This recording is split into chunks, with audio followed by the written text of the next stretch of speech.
हरे कृष्णा भक्तों, आज हम बात करेंगे आषाढ़ मास की सबसे महत्वपूर्ण तिथियों के बारे में। आषाढ़ मास के कृष्ण पक्ष में जो एकादशी आती है उसे योगिनी एकादशी कहते हैं, और शुक्ल पक्ष में जो एकादशी आती है उसे देवशयनी एकादशी कहते हैं। और देवशयनी एकादशी के दिन से ही भगवान विष्णु योग निद्रा में चले जाते हैं। इसी दिन से चातुर्मास प्रारंभ हो जाता है।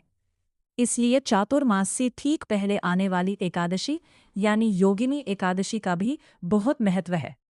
शास्त्रों में कहा गया है कि योगिनी एकादशी का विधिवत व्रत करने से 88,000 ब्राह्मणों को भोजन कराने के बराबर पुण्य प्राप्त होता है। लेकिन इस बार भ्रम क्यों है? इस बार एकादशी तिथि 2 दिन पड़ रही है। इसी वजह से बहुत से भक्त कंफ्यूज हैं कि व्रत कब रखें। आइए तिथि समझते हैं।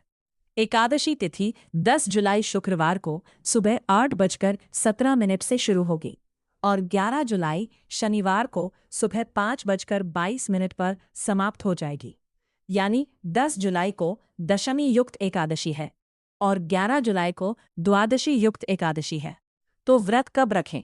शास्त्रों के अनुसार समस्त वैष्णव जन 11 जुलाई शनिवार को ही व्रत रखेंगे, क्योंकि द्वादशी युक्त एकादशी ही मान्य होती है।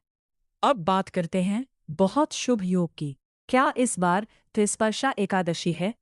देखिए, त्रिस्पर्शा एकादशी तब होती है जब एक ही दिन में एकादशी, द्वादशी और त्रयोदशी तीनों तिथियों का संयोग बन जाए। गणना के अनुसार 11 जुलाई शनिवार को सूर्योदय से पहले एकादशी, फिर द्वादशी और अंतिम पहर में त्रयोदशी का संयोग बन रहा है, लेकिन पंचांगों में इसका कोई उल्लेख नहीं है, इसलिए इसे त्रिस्पर्शा नहीं माना जाएगा।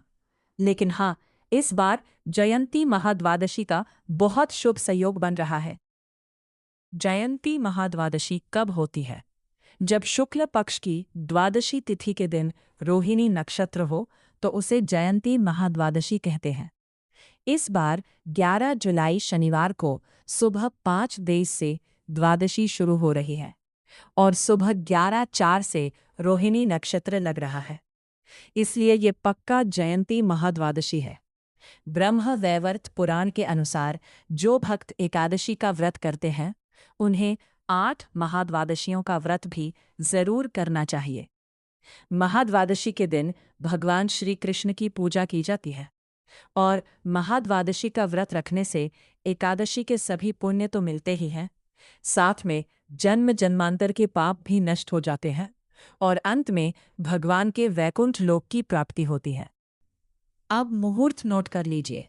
10 जुलाई शुक्रवार, ब्रह्म मुहूर्त सुबह 4:16 से 5:04, सूर्योदय 5:52, सूर्यास्त 7:12, भद्रा सुबह 8:16 तक, वास स्वर्गलोक में पूजा मुहूर्त सुबह 4:30 से 5:31, शाम 7:21 से 7:41, राहु काल 10:30 से 12 बजे।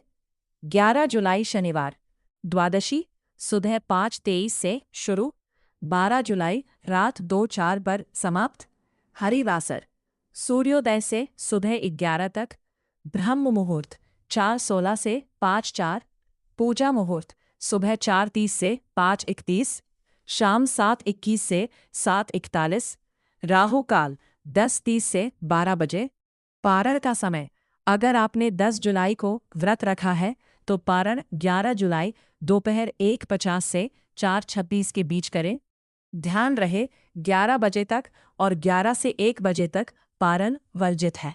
अगर आपने 11 जुलाई महाद्वादशी का व्रत रखा है तो पारण 12 जुलाई रविवार सुबह 5:32 से 8:18 के बीच कर लें। व्रत के नियम: व्रत का पारण पंचामृत, तुलसी जल, आंवला या फल के जूस से करें। तुलसी पत्र अवश्य डालें।